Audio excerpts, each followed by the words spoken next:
Welcome to Strategic Affairs. In the heart of London, where history and power collide, a new kind of battle has been unfolding. It is not a battle with weapons, tanks, or soldiers, but one with whispers, blueprints, and political maneuvering. At the center of this storm lies a piece of land with an extraordinary past, the site of the old royal mint in Tower Hamlets. For centuries, this ground has been tied to Britain's story of wealth, empire, and control. But today, it has become the stage for one of the most controversial diplomatic projects in modern UK history. China's plan to build its largest embassy in Europe on the surface. This might sound like a simple real estate project. After all, embassies are a normal part of international relations. They act as bridges between nations, handling visas, cultural programs, and diplomacy. But this project is different. From the moment it was announced, it triggered unease across the United Kingdom, not just in the halls of power, but also on the streets of Tower Hamlets, and even in the intelligence agencies that guard the nation's secrets. The idea of a massive fortress-like Chinese embassy in the heart of London has raised questions that go far beyond architecture. To understand the scale of the project, we need to look at what China had envisioned. The proposed embassy would not just be a building, it would be a sprawling complex covering an entire city block. Modern glass towers, underground structures, fortified walls, and advanced communication systems were all part of the plan. Chinese officials described it as necessary. Their current embassy in Portland Place was too small, outdated, and unable to handle the growing number of consular services. They argued that as China's global influence expanded, so too should its presence in Britain. This new embassy, they insisted, was about practicality and dignity. But to many in Britain, that explanation was not convincing. Instead of reassurance, it sparked suspicion. The site's location, close to major government institutions, financial centers, and transport hubs, immediately raised red flags. Security experts worried that the embassy could serve as a hub for intelligence gathering. In today's world, espionage is no longer about trench coats and briefcases under bridges. It is about cyber warfare, digital surveillance, and control of information. An embassy, protected by international law and technically sovereign territory of the foreign country it represents, could serve as the perfect base for such activities. The UK's history with espionage made these concerns even sharper. During the Cold War, embassies across London were often suspected of harboring listening devices, secret agents, and underground rooms for covert operations. American, Soviet, and even European missions all played this shadowy game. Now, with cyber capabilities far beyond what existed in the 20th century, the idea of a massive Chinese compound in such a sensitive location seemed to many like an open invitation to trouble. It wasn't just intelligence officials who were worried. The people of Tower Hamlets had their own reasons to resist. This is one of the most diverse and densely populated areas of London. Families already face overcrowded housing, stretched public services, and daily traffic chaos. Adding a high-security embassy into the middle of this community felt to many like a nightmare. Residents feared constant police presence, security lockdowns, and protests. Some argued that the land should be used for affordable housing or public facilities, not a foreign power's diplomatic fortress. Local opposition grew louder as more details came out. Reports suggested that the embassy's design included reinforced underground levels and advanced communication facilities. While embassies often include such features, to the public they seemed like proof of something secretive. Journalists began investigating, fueling speculation about what might really happen behind those fortified walls. Meanwhile, whispers of secret government assessments began to circulate. Confidential intelligence reports, though never released publicly, were said to warn of significant national security risks if the project went forward as planned. Ministers debated the issue behind closed doors, torn between two difficult choices. On one side was the fear of espionage, the potential for digital surveillance, and the risk of giving a strategic rival a foothold in the very heart of London. On the other side was the fear of provoking Beijing, a powerful economic partner and political heavyweight on the global stage. For China, the embassy was not just a building, it was a symbol. Officials in Beijing framed the delays and opposition as part of a larger anti-China sentiment growing in the West. They reminded Britain that relations had already been strained over issues like Hong Kong's freedoms, human rights concerns in Xinjiang, and the UK's decision to ban Huawei from its 5G network. To block or delay the embassy project, they warned, would be seen as an insult, a challenge to China's dignity, and a sign of disrespect. This tension created what some analysts called a hidden war, a battle fought not with soldiers but with symbols, legal documents, and carefully worded statements. The Chinese side pushed forward, determined to make the embassy a reality. The British side hesitated, caught between security fears and diplomatic consequences. And in the middle, the people of Tower Hamlets found themselves living on a battleground of global geopolitics. The story began spilling into Parliament, where members of Parliament demanded answers. Could Britain really allow such a project in such a sensitive location? Could conditions be imposed to limit security risks, or would that spark retaliation from Beijing? Ministers gave cautious answers, insisting that security considerations were being reviewed carefully. But behind the scenes, debates were far more intense, with some officials warning that Britain had to take a firm stand now, or risk long-term vulnerabilities. As all of this played out, the site of the old Royal Mint remained untouched, empty, but heavy with meaning. For some, it represented a chance for local renewal, a space that could serve the people of London. For others, it represented a dangerous gamble, a project that could change the balance of security in the city. And for China, it was a test of how far they could extend their diplomatic influence in the face of resistance. By the end of the first phase of the debate, nothing was settled. The application remained under review. Local councils voiced rejection. Beijing pushed back. And intelligence whispers continued. One thing, however, was already clear. This was not just a story about a building. It was a story about trust, power, and the future of the UK's relationship with one of the world's most powerful nations. And as the arguments grew louder, it became clear that the fight over this embassy was only just beginning. As weeks turned into months, the debate over China's proposed embassy at the Royal Mint site refused to fade. Instead, it grew louder, drawing in new voices from across Britain and beyond. What began as a local planning dispute was transforming into a test of how the UK would balance security, diplomacy, and public opinion in an era defined by mistrust between East and West. In Tower Hamlets, opposition was becoming organized. Local community groups held meetings in crowded halls, where residents expressed frustration over the prospect of living next to a high-security compound. Parents worried about their children walking past metal barriers and armed guards on their way to school. Shopkeepers feared constant police presence would disrupt business. Protesters carried signs demanding that the land be used for housing, parks, or public services instead of what they called a spy fortress. Journalists amplified these concerns, publishing detailed reports about the embassy's design and its possible hidden features. Stories circulated about underground levels that could house secure data centers, reinforced walls built to military standards, and communication towers capable of reaching far beyond London. While some of these reports were speculative, they painted an image that stuck in the public imagination, a foreign power planting a fortress in the heart of London, cloaked in secrecy. Across town, intelligence officials grew increasingly uneasy. The UK's security services had long been wary of foreign diplomatic compounds. By law, embassies are protected spaces, considered sovereign territory of the country they represent. This meant that once built, the Chinese embassy would effectively become an island of Chinese control inside London. British authorities could not legally enter the grounds without permission. If the site did become a hub for surveillance or cyber operations, there would be little the UK could do except monitor from outside. For spies, embassies have always been fertile ground. In the Cold War, the Soviet embassy in London was notorious for hosting intelligence officers. British and American agencies kept it under round-the-clock watch. Now, the concern was that China, with its advanced cyber capabilities and global intelligence network, might use its new embassy as a launchpad for digital operations targeting the UK's government, financial system, or even infrastructure. In an era where wars can be fought with code instead of bullets, this was no small fear. Confidential memos circulated within Whitehall painted the picture starkly. Some assessments reportedly warned that the location of the embassy, so close to the City of London's financial district and near transport hubs, created vulnerabilities. Hackers operating from inside could, in theory, exploit networks tied to banks, government offices, or critical infrastructure. Others pointed to the symbolic risk. Allowing such a project to move forward could be seen as weakness, a sign that Britain was willing to sacrifice security for the sake of avoiding confrontation. Yet, there were powerful voices urging caution against blocking the embassy outright. Trade officials reminded ministers that China remained one of the UK's largest trading partners. British universities depended heavily on Chinese students. Technology, energy, and infrastructure sectors all relied on investment and cooperation with Beijing.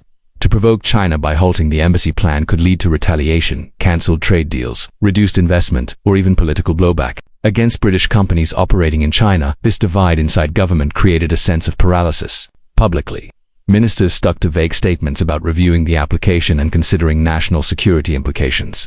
Privately, debates were heated.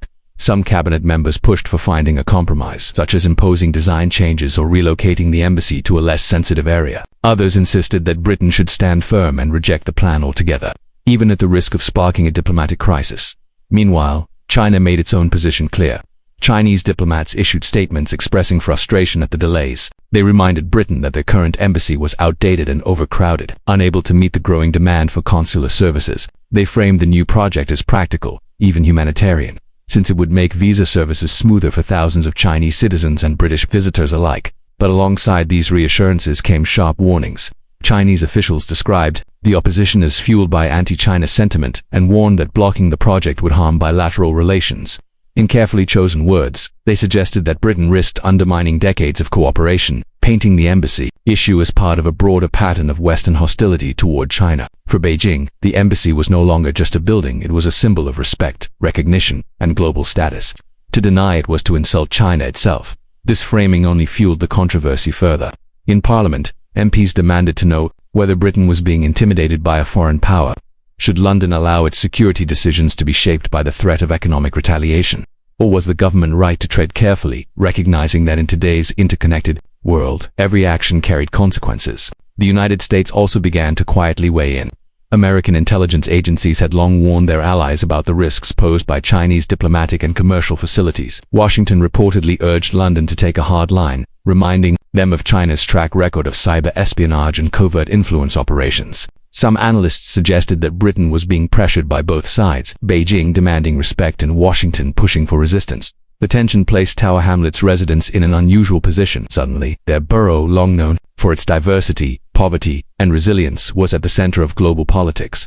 Local leaders described it as a surreal experience. Neighborhood debates about housing and traffic now linked to arguments about espionage, cyber warfare, and international rivalry. Some residents admitted feeling caught in the middle of a conflict they had little power to control as pressure mounted. The planning committees and local councils involved in reviewing the project faced an enormous task. Should they approve the embassy on planning grounds, treating it like any other building project, or should they reject it, citing security and community impact? In the end, Tower Hamlets Council delivered a resounding rejection, citing both security fears and the strain it would place on local life. But rejection at the local level was not necessarily the end. The Chinese government had the right to appeal, and the British government retained the power to override local decisions in matters of national importance. This meant the battle was far from over. If anything, the rejection marked the beginning of a new phase, one where diplomacy, legal appeals, and international pressure would take center stage. By the summer, the once quiet site of the Royal Mint had become one of the most discussed plots of land in the UK. Journalists filmed reports from outside its gates. Protesters staged rallies.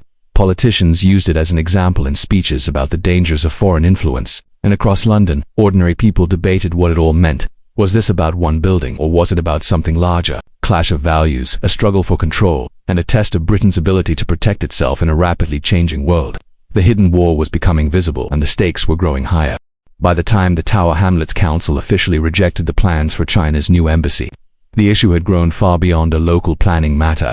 It had become front-page news across Britain, and the air in Westminster was thick with speculation. What would happen next? Would Beijing appeal? Would the UK government intervene? Or would this rejection ignite a full-blown diplomatic clash between London and Beijing? The media played a huge role in shaping the atmosphere. Newspapers and television stations dissected every detail of the story. One week it was reports of secret government memos warning of espionage risks. Another week it was leaked blueprints of the embassy, showing underground structures and fortified walls. Even if many of these stories were speculative, they fueled a sense of unease. The public began to see the embassy not as a symbol of diplomacy, but as a looming fortress with hidden purposes. Journalists dug deeper, and soon they began to uncover evidence that Britain's intelligence community had raised serious concerns about the project long before the Council's decision. While the details remained classified, sources hinted that MI5 and GCHQ had warned of vulnerabilities if the embassy went forward. The words espionage and cyber warfare appeared more and more in headlines, reinforcing the idea that this was no ordinary embassy. At the same time, community activism in Tower Hamlets was gaining strength. Protesters staged larger demonstrations, drawing support from activists across London. Placards read, "Homes not embassies and London is not for sale." Local leaders argued that it was unfair for one of the most deprived areas of the city to be burdened with a constant security presence such an embassy would require. They accused the government of caring more about foreign politics than the daily struggles of local residents. For many in Tower Hamlets, the embassy had become a symbol of inequality, a grand foreign fortress, planned in the middle of a community still struggling with poverty and housing shortages. But while the people of Tower Hamlets raised their voices, the bigger battle was happening in quiet offices across Whitehall. Here, civil servants, ministers, and advisors debated the embassy in closed-door meetings. Some argued for rejecting it outright, citing national security. Others urged caution, warning that angering Beijing could damage the UK's fragile economy. The divide was so sharp that even within the ruling party, disagreements spilled out into Parliament. MPs demanded clarity, accusing ministers of hiding behind vague statements and refusing to confront the real risks. It was in this atmosphere of mistrust that a new development made headlines. Secret cables, these internal government communications, leaked to the press, suggested that senior officials were deeply split. One memo, according to the leaks, described the embassy as a significant strategic risk in one of the most sensitive areas of London. Another warned that rejecting it outright could trigger retaliation with serious consequences for British trade and diplomatic interests. The revelation that such arguments were happening behind closed doors confirmed what many suspected. The government was struggling to find a balance between security and diplomacy. For Beijing, the leaks were infuriating. Chinese officials accused the British media of exaggeration and fear-mongering. They dismissed espionage claims as baseless, insisting the embassy was nothing more than a necessary expansion to handle the growing demand for services. But their tone also hardened. Statements from Chinese diplomats warned that Britain's attitude toward the project reflected a Cold War mentality and rising anti-China bias. In one sharp comment, a Chinese spokesperson even said that Britain risked damaging the foundation of bilateral relations for generations to come. This escalation began to worry other countries as well. Washington, already locked in strategic competition with Beijing, quietly signaled its support for London's caution. American officials privately encouraged Britain to stand firm, warning of the risks if China's new embassy were built without restrictions. Analysts pointed out that the US had long raised alarms about Chinese diplomatic and commercial buildings being used as hubs for intelligence. To Washington, the embassy controversy was more proof that Beijing's ambitions went beyond normal diplomacy. Caught between the pressure from Beijing and encouragement from Washington, Britain's position grew even more complicated. Could London afford to risk confrontation with China at a time when its economy was fragile? Could it risk alienating the US by appearing soft? And all the while, Tower Hamlets residents kept protesting, demanding that their voices not be drowned out by global politics. The story became even more dramatic when journalists uncovered details about the embassy's proposed underground levels. According to reports, these basements would include secure rooms and advanced communication facilities. While not unusual for major embassies, the scale of these plans fueled wild speculation. What if the underground floors were designed for intelligence operations? What if they contained equipment for intercepting communications across London? Security experts debated these possibilities on television, their warnings echoing in living rooms across the country. At this point, the embassy had become a symbol of something much bigger. For many Britons, it represented the challenge of dealing with China in the modern world. Was Beijing a partner or a threat? Could Britain afford to embrace Chinese investment while fearing Chinese power? The embassy debate crystallized these questions in a way that no speech or policy paper ever could. For China, the project had also become symbolic. To back down now would be seen as a loss of face, a humiliation on the world stage. Officials in Beijing framed the opposition as proof that Britain no longer respected China's place in the world. They compared it to other Western actions, restrictions on Chinese technology, criticism of China's human rights record, and growing military cooperation between the UK and the United States. To them, the embassy was no longer just about visas and consular services. It was about status, recognition, and power as the tension built. One thing became clear: there would be no easy compromise. Britain was caught in what analysts called a hidden war, a clash that combined diplomacy, security, and public opinion into one tangled struggle. And with every passing week, the situation grew more volatile. By late summer, the embassy site remained empty, its future uncertain. But the battle over what to do with it had already reshaped the political landscape.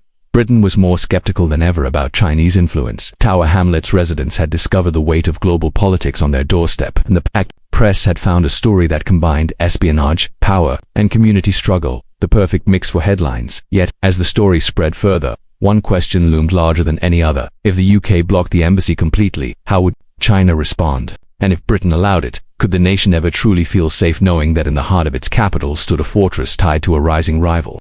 The answers were still hidden, waiting to unfold in the final stages of this extraordinary diplomatic standoff. The battle over China's embassy in London was never just about bricks and mortar. By the time the debate reached its peak, the issue had become a symbol of Britain's uneasy place in a world increasingly defined by competition between East and West. The empty plot of land in Tower Hamlets stood like a stage, and on that stage, three forces clashed: local communities, the British government, and the Chinese state. The people of Tower Hamlets had played their part from the very beginning. Their objections started with concerns about traffic, housing, and security. But as the story grew, so did their cause. Residents began to see themselves as part of something much bigger, a fight against secrecy and power imposed from above. They insisted that their community was not just a backdrop for global politics. Protesters reminded the government that real lives were at stake, lives already marked by poverty, overcrowded housing, and limited resources. To them, the embassy wasn't just foreign policy, it was another blow against a neighborhood already struggling to survive. The protests continued, and their message was clear. London should be for its people, not a fortress for a foreign power. Each march, each speech outside the proposed embassy site added pressure on politicians. The image of ordinary citizens standing against one of the world's most powerful nations gave the story a moral dimension that politicians could not ignore. Meanwhile, in the corridors of Westminster, the government was still wrestling with the consequences. Officials knew that every decision carried risks. Rejecting the embassy outright could provoke retaliation from Beijing.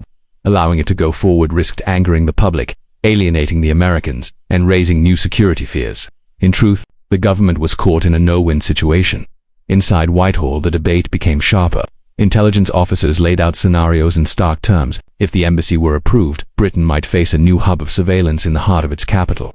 The risks were not only physical but digital. Cybersecurity experts warned that advanced communication systems inside the embassy could potentially intercept sensitive information across London. Some even suggested that Britain's own government buildings, located just a few miles away in Westminster, could be vulnerable. On the other side of the argument, trade officials warned of the dangers of pushing China too far. They pointed to billions of pounds in investment and trade agreements that could be jeopardized. With the UK economy already fragile after Brexit and global economic shocks, could Britain afford to anger the second-largest economy in the world? Diplomats cautioned that if Beijing were humiliated, the retaliation might go far beyond trade. It could affect cooperation on global issues like climate change, security, and international finance. As the government weighed these factors, China's own response grew louder. Chinese officials made public statements warning that Britain's rejection of the embassy would not be forgotten. Beijing accused London of discrimination, claiming that other nations had been allowed to build large, secure embassies without obstruction. They framed the opposition as evidence of Western hostility, part of a larger pattern of trying to contain China's rise. In truth, the embassy had become a test of wills. For Beijing, it was no longer just about diplomatic facilities. It was about prestige and principle. To back down would be to show weakness, both to the world and to its own people. For Britain, the embassy represented a difficult question. Could the UK still act independently in its dealings with great powers, or would it always bend under the weight of larger geopolitical struggles? The press continued to play its role, fanning the flames of the debate. Each new revelation was treated as a headline. Reports of underground bunkers, espionage hubs, and cyber fortresses kept public anxiety high. In talk shows and opinion columns, commentators painted the embassy as a shadow war being fought in the heart of London. To the public, it often felt like a spy thriller unfolding in real time. Internationally, the story was closely watched. Washington signaled its approval of Britain's cautious stance. American officials made it clear that they supported strong scrutiny of the project. At the same time, European countries looked on with interest. Some, dealing with their own controversies involving Chinese investments, saw the UK's embassy debate as a test case. If Britain could push back, perhaps others could as well. If Britain caved, it would signal how hard it was for any Western democracy to say no to China's demands. Amid all this, the people of Tower Hamlets continued to remind the world that this was not only about global power struggles, it was about a local community forced to carry the weight of a diplomatic storm. Residents spoke of fear, of disruption, of being made invisible in decisions that would shape their neighborhood for decades. Their words added human depth to a story that might otherwise have been reduced to politics and geopolitics. As the months passed, no final decision came. The embassy site remained untouched, fenced off, waiting. And in that waiting, the hidden war grew even more symbolic. Britain was not just delaying a building project, it was delaying a choice about its future relationship with China. This delay raised an even bigger question. Could Britain find a middle path? Some analysts suggested compromises. Perhaps the embassy could be approved but with strict limits on its construction. Perhaps alternative sites could be offered. But each compromise carried its own risks. Beijing might see restrictions as an insult. The local community might see compromise as betrayal, and Washington might see hesitation as weakness. The longer the standoff continued, the clearer it became that this was more than a planning dispute. It was a clash of narratives. China's narrative was one of respect and recognition. Britain's narrative was one of sovereignty and security.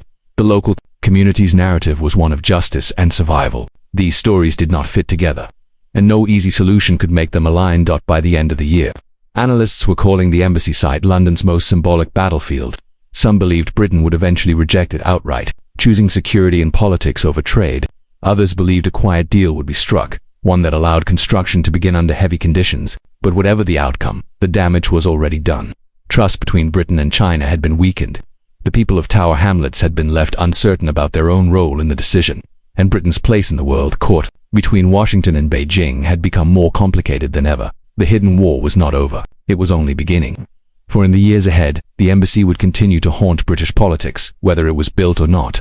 It stood as a reminder that the great struggles of the 21st century were not only fought on battlefields or in boardrooms. They were fought in city councils and communities, and in the empty spaces of our cities. And perhaps that was the real lesson of the embassy saga, that global power is never distant. It is always close, always pressing in on the lives of ordinary people. In Tower Hamlets they learned that lesson the hard way. And in London, Britain learned that no war, no fence, and no fortress could ever fully contain the tensions of a changing world. The story ends, not with the building of a structure, but with the recognition of a truth. The embassy was never just a building. It was a battlefield, a symbol, a mirror reflecting the struggles of a nation caught between loyalty to its people, fear of its rivals, and the demands of its allies. The war over China's embassy in London remains hidden, but its shadows stretch across the city, across Britain, and across the world.